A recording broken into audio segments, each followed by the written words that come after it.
l'offre des intermédiaires financiers permet désormais à tous, néophytes comme experts, profil prudent comme profil offensif, d'investir en bourse en respectant son profil d'investisseur, ses besoins et ses envies. Découvrez dans cet article et en vidéo les différents modes de gestion possibles pour un PEA, plan d'épargne action, et un compte titre ordinaire, CTO, ainsi que les critères sur lesquels doivent reposer votre choix. Gestion sous mandat, conseiller ou libre, comment choisir? Avant de choisir un mode de gestion plutôt qu'un autre, il est essentiel de bien vous connaître vous-même et d'anticiper votre rapport à vos investissements. Quelles sont vos connaissances en matière de marché financier? Est-ce la première fois que vous allez investir en bourse? Avez-vous une idée très arrêtée en matière de stock picking? Êtes-vous plutôt un adepte de la gestion gros ou sous-value? Connaissez-vous bien les règles à respecter en matière de money management? Si vous connaissez vaguement la différence entre une action et une obligation et que vous n'avez jamais entendu parler de diversification,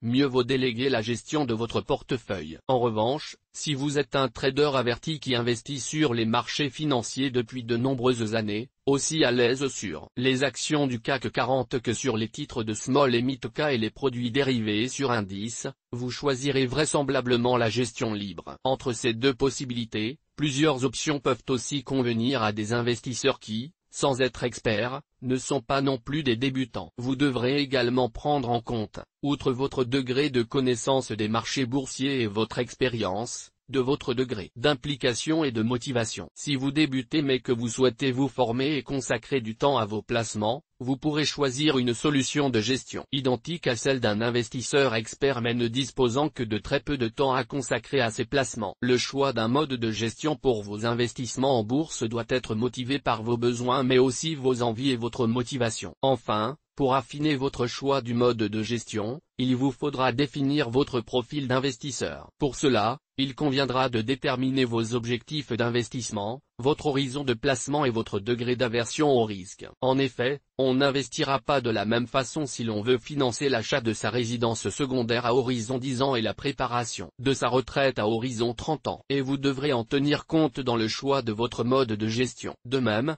il est indispensable de définir son profil de risque pour investir avec succès. Inutile de se positionner sur des titres risqués en direct si l'on est très averse au risque. C'est le plus sûr moyen de décider de tout vendre quand les cours baissent et d'essuyer une moins-value record. Là encore, cet élément doit être pris en compte dans le choix de votre mode de gestion. Enfin, vous devrez aussi avant de choisir vos investissements en bourse savoir quel montant vous voulez investir. De fait, certains modes de gestion ne sont accessibles qu'à partir d'un encours minimum. La gestion libre de son compte titre ou PEA. La gestion libre est le mode de gestion le plus répandu, proposé par tous les intermédiaires financiers, banques de réseau comme banques en ligne, fintech comme courtier bourse spécialisé. Avec ce type de gestion, l'investisseur est seul maître à bord. C'est lui qui sélectionne les valeurs qu'il veut intégrer à son portefeuille, qui décide quand les acheter et quand les vendre, qui veille à la bonne diversification de ses avoirs et à la création d'un couple rendement-risque optimal. C'est à lui de créer un portefeuille boursier en adéquation avec son profil de risque, son horizon de placement et ses objectifs d'investissement. À lui encore de ne pas perdre son sang-froid et de ne pas procéder à des arbitrages qui lui seraient préjudiciables au moment d'un krach ou d'une correction boursière. La gestion libre est sans conteste le mode de gestion le plus économique. Seuls les frais de courtage sont à régler. Vous devrez en outre vous acquitter des éventuels frais du support. Les fonds traditionnels gérés activement sont plus chers que les ETF qui sont eux-mêmes plus onéreux que les titres vifs. Notez également qu'en matière de frais de courtage, des disparités très importantes existent selon l'intermédiaire financier, les acteurs en ligne affichant des prix bien inférieurs aux acteurs traditionnels. La gestion libre est le mode de gestion recommandé pour l'investisseur passionné qui dispose de temps et de compétences. Cependant, l'investisseur moins expérimenté motivé qui souhaite se former et consacrer du temps à ses placements pourra également choisir ce mode de gestion. Les portefeuilles types en bourse. Les portefeuilles types sont souvent proposés par les banques en ligne, comme BF4 Bank par exemple. Ils sont accessibles depuis un PEA ou un compte titre. Il s'agit de portefeuilles adaptés à des profils différents qui varient selon la stratégie d'investissement et l'appétence au risque de l'investisseur. Avec ce type de gestion, vous êtes sûr de posséder un portefeuille boursier diversifié, avec un couple rendement-risque satisfaisant. est de voir votre portefeuille évoluer pour s'adapter le plus efficacement possible aux circonstances de marché. Attention cependant à bien déterminer votre profil pour choisir le portefeuille qui vous correspond le mieux, notamment en termes d'aversion au risque. Il ne faut pas que votre placement vous donne des sueurs froides et vous empêche de dormir la nuit. Les portefeuilles type ne se voient généralement pas appliquer de frais supplémentaires par rapport à la gestion libre. Les portefeuilles type s'adressent aux investisseurs qui n'ont pas beaucoup de temps à consacrer à leur placement ou qui n'ont pas de connaissances très poussées sur les marchés financiers mais veulent néanmoins être investis en bourse. La gestion conseillée de son compte titre ou PEA.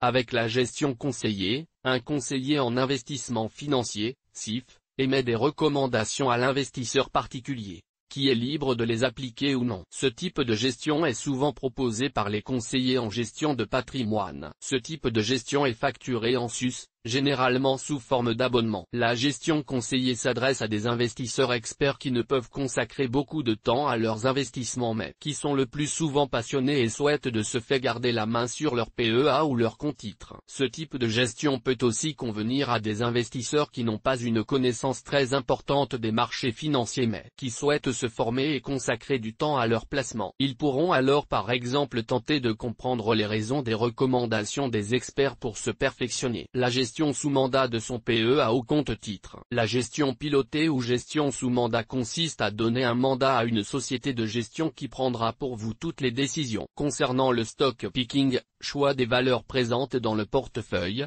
et procédera aux arbitrages qui s'avèrent nécessaires. Achat et revente de titres, en fonction des circonstances de marché mais aussi de votre profil de risque, de votre horizon de placement et de vos objectifs d'investissement. En effet, avant de choisir ce type de gestion, vous devrez au préalable remplir un questionnaire permettant de déterminer de manière très précise quel est votre profil d'investisseur, un document essentiel sur lequel s'appuiera la société de gestion pour construire un portefeuille boursier parfaitement adapté à votre profil investisseur. La gestion pilotée est facturée en sus sous forme de frais de gestion annuels et vient s'ajouter aux éventuels frais des supports. Les courtiers bourses, banques en ligne et robo-advisors la proposent à des tarifs très compétitifs, voire gratuitement, avec un montant d'encours minimal abordable, sans minimum ou bien à partir d'un montant dépassant rarement les quelques milliers d'euros. En revanche, les banques de réseau peuvent exiger un encours minimal bien plus élevé et appliquent généralement des frais de gestion pilotée bien plus importants que ceux constatés chez les acteurs en ligne. La gestion pilotée convient parfaitement à un investisseur disposant de très peu de connaissances en la matière ou ne désirant pas consacrer du temps à ses investissements sur le marché action. Source des images,